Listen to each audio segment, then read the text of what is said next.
সুনামগঞ্জ ২ আসনে সুরঞ্জিত সেনগুপ্তকে মৃত্যুবার্ষিকীতে স্মরণ করলেন বিএনপি জামাত সহ ২ দলের প্রার্থী। স্মরণ করলেন, শ্রদ্ধা জানালেন, এটি নিঃসন্দেহে প্রশংসার। কিন্তু এই শ্রদ্ধা বা স্মরণ এটি কি ভোটের পরে থাকবে বলে মনে করেন? না, এটা ভোটের কৌশল। আচ্ছা, ঠিক আছে, ভোটের কৌশল। সুরঞ্জিত সেনগুপ্ত সে জায়গায় একজন জনপ্রিয়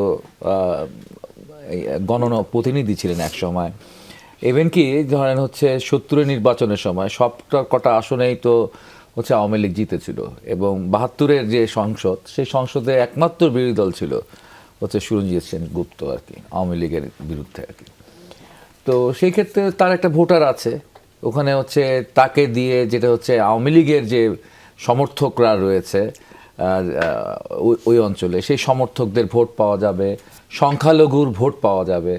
তো এই সমস্ত কার্ডগুলো, সংখ্যালঘুর কার্ড খেলার ব্যাপার আছে, আওয়ামী লীগের কার্ড খেলার ব্যাপার আছে, সেই কার্ডগুলো চেষ্টা করছেন আর কি এই বক্তব্যের মধ্য দিয়ে, যে কে তাদের ভোটটা নিতে পারে। জামাত নিতে পারলে জামাত হয়তো মনে করতে পারে সে জিতে যাবে, আবার বিএনপি নিতে পারলে বিএনপি জিতে যাবে, বলে এটা একটা মানে লোক দেখানো প্রতিযোগিতা। এটা আপনাদের এরকম কোনো কার্ড নেই?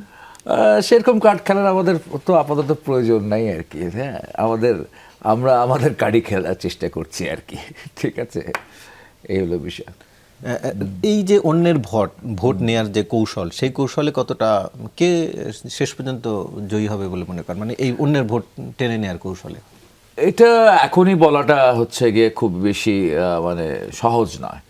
তবে খুব স্বাভাবিকভাবে একটি দেখার বিষয় হচ্ছে যে ঢাকা বিশ্ববিদ্যালয় সহ বিভিন্ন বিশ্ববিদ্যালয়ে যে ভোটের টেন্ডেন্সি দেখেছেন, তো আপনাদেরকে কি মনে হচ্ছে যে এইখানে যে আওয়ামী লীগ পরিবারের যে ছেলে মেয়েগুলো ছিল, সেই ছেলে মেয়েগুলোর ভোট কোথায় গেল? হ্যাঁ, সেই ছেলে মেয়েগুলোর ভোট কি ছাত্র দলে এসে যুক্ত হয়েছিল, প্যানেলে ভোট দিয়েছে, নাকি তারা শিবির প্যানেলে ভোট দিয়েছে, নাকি তারা বৈষম্য বিরোধী প্যানেলে ভোট দিয়েছে, নাকি তারা বামপন্থী প্যানেলে ভোট দিয়েছে? তাদের ভোট আসলে কোথায় গিয়েছে?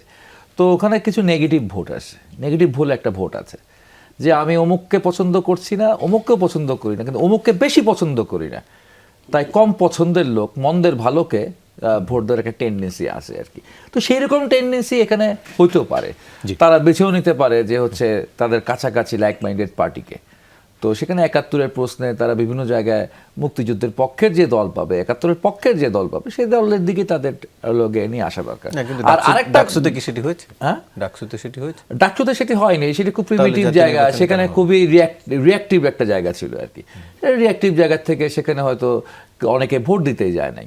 আরেকটা জিনিস ভাবতে হবে, ডাকসুতে আসলে কত পার্সেন্ট ভোট কাস্ট হয়েছিল আর কি, আর কত পার্সেন্ট ভোট কাস্ট হয়নি, এটি একটি ভাববার জায়গা আছে।